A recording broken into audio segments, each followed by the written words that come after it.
Hello friends, ಎಲ್ಲರಿಗೂ ನಮಸ್ಕಾರ. ಶ್ರೀಕೃಷ್ಣ ಕ್ರಿಯೇಷನ್ಸ್ಗೆ ಸ್ವಾಗತ. ಇವತ್ತಿನ ಈ ವಿಡಿಯೋದಲ್ಲಿ ಅಕ್ಷಯ ತೃತೀಯದ ಪ್ರಯುಕ್ತ ಲಕ್ಷ್ಮೀ ಪೂಜೆಯನ್ನು ಸರಳವಾಗಿ ನಾವು ಮನೆಯಲ್ಲೇ ಯಾವ ರೀತಿ ಮಾಡ್ಬೋದು ಅಂತ ಇವತ್ತಿನ ಈ ವಿಡಿಯೋದಲ್ಲಿ ತಿಳಿಸ್ಕೊಡ್ತಾ ಇದ್ದೀನಿ. ಪ್ರತಿಯೊಬ್ಬರಿಗೂ ಗೊತ್ತಿರೋ ಹಾಗೆ ಅಕ್ಷಯ ತೃತೀಯ ಬಹಳ ವಿಶೇಷವಾದಂತಹ ದಿನ. ಈ ದಿನದಂದು ನಾವೇನೇ ತಗೊಂಡ್ರೂ ಕೂಡ ಅದು ಅಕ್ಷಯವಾಗತ್ತೆ ಅಂತ ಹೇಳ್ತಾರೆ. ಏನೇ ತೊಗೊಂಡ್ರು ಅಂತ ಹೇಳೋದಾದರೆ ಬೆಲೆ ಬಾಳುವಂತಹ ವಸ್ತುಗಳು ಅಥವಾ ಯಾವುದೇ ಒಂದು ಶುಭ ಕಾರ್ಯವನ್ನು ಅಥವಾ ಒಂದು ಒಳ್ಳೆಯ ಕೆಲಸವನ್ನು ಆರಂಭ ಮಾಡೋದಕ್ಕೆ ತುಂಬ ಸೂಕ್ತವಾದಂತಹ ದಿನ ಅಂತ ಹೇಳ್ತಾರೆ.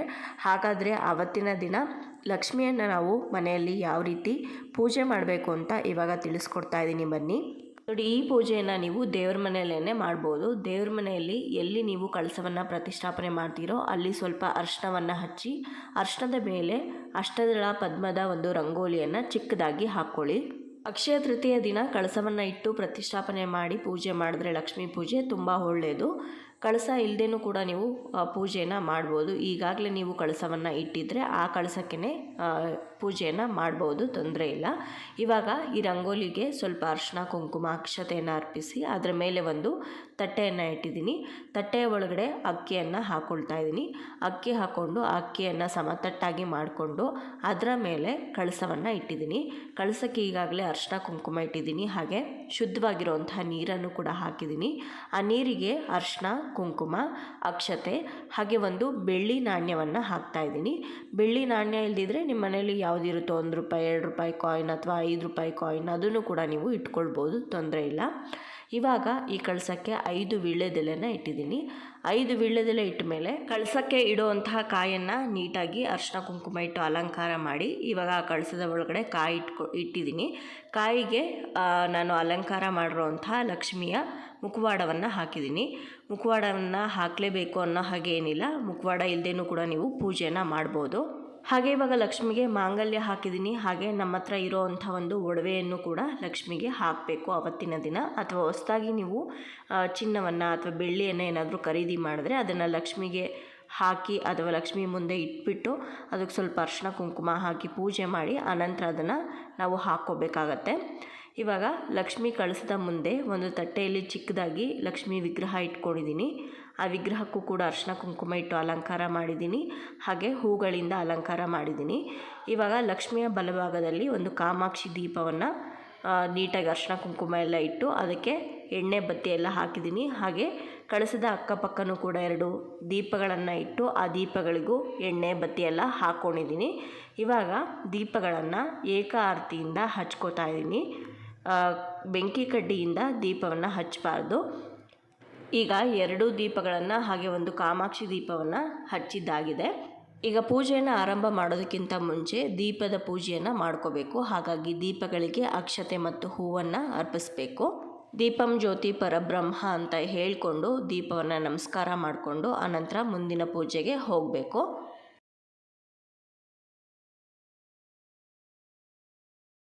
ಲಕ್ಷ್ಮಿ ಪಕ್ಕದಲ್ಲಿ ನಾನು ಅರಿಶಿನ ಕುಂಕುಮ ಹಾಗೆ ಬಳೆಗಳನ್ನು ಇಡ್ತಾ ಇದ್ದೀನಿ.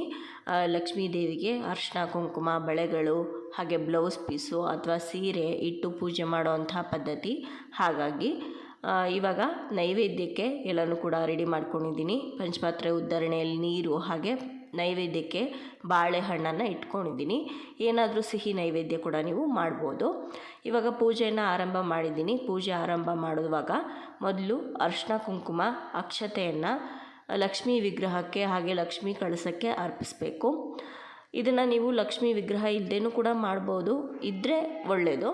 ಲಕ್ಷ್ಮೀ ವಿಗ್ರಹ ಇರೋರು ಅವತ್ತಿನ ದಿನ ಆ ಪಂಚಾಮೃತ ಅಭಿಷೇಕವನ್ನು ಮಾಡಿದ್ರೆ ತುಂಬ ಒಳ್ಳೆಯದು. ಇವಾಗ ಮೊದಲಿಗೆ ಗಣಪತಿ ಪೂಜೆಯನ್ನು ಮಾಡ್ತಾಯಿದ್ದೀನಿ. ಗಣಪತಿಗೆ ಹೂವು ಅಕ್ಷತೆಯನ್ನು ಅರ್ಪಿಸಿ ಆನಂತರ ಧೂಪವನ್ನು ತೋರಿಸ್ತಾ ಇದ್ದೀನಿ. ಧೂಪ ಮಾಡಿದ ನಂತರ ತುಪ್ಪದ ಬತ್ತಿಯನ್ನು ಹಚ್ಕೊಂಡು ಆರತಿಯನ್ನು ಮಾಡಬೇಕು.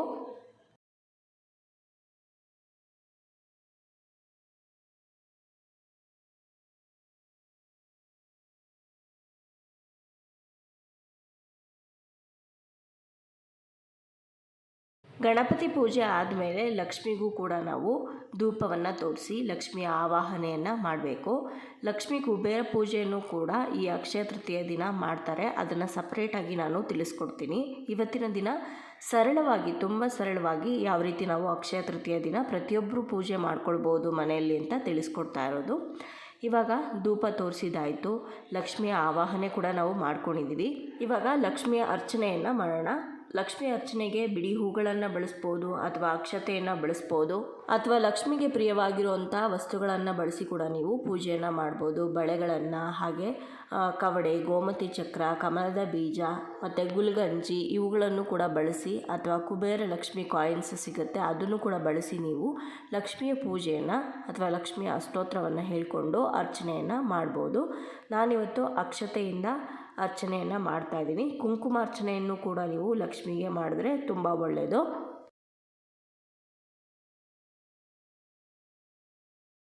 ಲಕ್ಷ್ಮಿ ಅರ್ಚನೆ ಎಲ್ಲ ಮುಗಿದ ನಂತರ ಮತ್ತೊಮ್ಮೆ ಧೂಪವನ್ನು ತೋರಿಸ್ಬೇಕು. ವಿಗ್ರಹಕ್ಕೂ ಕೂಡ ಹಾಗೆ ಕಳಸಕ್ಕೂ ಕೂಡ ಧೂಪವನ್ನು ತೋರಿಸಿ ಆನಂತರ ನೈವೇದ್ಯವನ್ನು ಮಾಡಬೇಕು. ನೈವೇದ್ಯಕ್ಕೆ ಮೊದಲೇ ಹೇಳಿದಾಗೆ ನೀವೇನಾದರೂ ಸಿಹಿ ನೈವೇದ್ಯವನ್ನು ಮಾಡಿ ನೈವೇದ್ಯ ಮಾಡ್ಬೋದು ಅಥವಾ ಹಣ್ಣು ಕಾಯನ್ನು ಕೂಡ ನೀವು ನೈವೇದ್ಯ ಮಾಡ್ಬೋದು.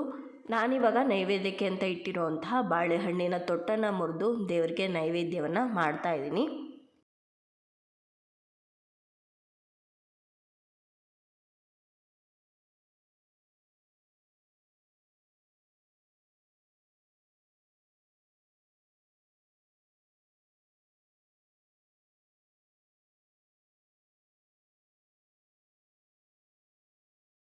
ಈಗ ಕರ್ಪೂರವನ್ನು ಹಚ್ಕೊಂಡು ಮಹಾಮಂಗಳಾರತಿಯನ್ನು ಮಾಡೋಣ.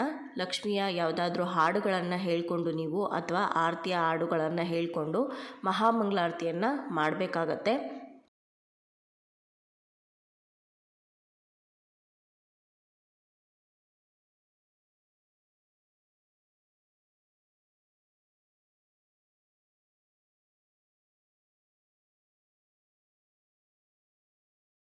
ಮಹಾಮಂಗಳಾರತಿ ಆದ ನಂತರ ಆ ಕೈಯಲ್ಲಿ ಅಕ್ಷತೆ ಮತ್ತು ಹೂವನ್ನು ಇಟ್ಕೊಂಡು ಲಕ್ಷ್ಮಿಯನ್ನು ಮನಸಾರೆ ಪ್ರಾರ್ಥನೆ ಮಾಡಿಕೊಂಡು ಆ ಅಕ್ಷತೆ ಮತ್ತು ಹೂವನ್ನು ಲಕ್ಷ್ಮೀ ದೇವಿಯ ಮೇಲೆ ಹಾಕಬೇಕು.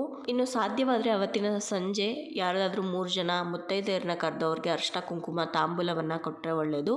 ಅವ್ರು ಬಂದು ಹೋದ್ಮೇಲೆ ಕೆಂಪು ನೀರಿನ ಆರತಿಯನ್ನು ಲಕ್ಷ್ಮಿಗೆ ಮಾಡಬೇಕಾಗತ್ತೆ. ಇನ್ನು ಅವತ್ತಿನ ದಿನ ನೀವೇನಾದರೂ ಹೊಸದಾಗಿ ಕೆಲಸವನ್ನು ಆರಂಭ ಮಾಡಿದರೆ ಅಥವಾ ಬೆಲೆ ಬಾಳುವಂತಹ ವಸ್ತುಗಳನ್ನು ಕೊಂಡ್ಕೊಂಡಿದ್ರೆ ಅವುಗಳನ್ನು ಕೂಡ ಲಕ್ಷ್ಮೀ ದೇವಿಯ ಮುಂದೆ ಇಟ್ಟು ಪೂಜೆ ಮಾಡಿದ್ರೆ ತುಂಬ ಒಳ್ಳೆಯದಾಗತ್ತೆ. ನೋಡಿದ್ರಲ್ವ ಸ್ನೇಹಿತರೆ, ಇವತ್ತಿನ ಈ ವಿಡಿಯೋದಲ್ಲಿ ಅಕ್ಷಯ ತೃತೀಯ ದಿನ ಸರಳವಾಗಿ ನಾವು ಲಕ್ಷ್ಮೀ ಪೂಜೆಯನ್ನು ಯಾವ ರೀತಿ ಮಾಡಬೇಕು ಅಂತ ತಿಳಿಸ್ಕೊಟ್ಟಿದ್ದೀನಿ. ಇವತ್ತಿನ ಈ ವಿಡಿಯೋ ನಿಮ್ಗೆ ಇಷ್ಟ ಆಗಿದೆ ಅಂತ ಭಾವಿಸ್ತೀನಿ. ಇಷ್ಟ ಆಗಿದ್ರೆ ಲೈಕ್ ಮಾಡಿ, ಶೇರ್ ಮಾಡಿ, ಕಮೆಂಟ್ ಮಾಡಿ. ಚಾನಲ್ನ ಹೊಸದಾಗಿ ನೋಡ್ತಾ ಇದ್ರೆ ಸಬ್ಸ್ಕ್ರೈಬ್ ಮಾಡ್ಕೊಳ್ಳಿ. ಸಿಗೋಣ ಮತ್ತೊಂದು ಇಂಟ್ರೆಸ್ಟಿಂಗ್ ವಿಡಿಯೋದೊಂದಿಗೆ. Take care, bye. Thank you for watching.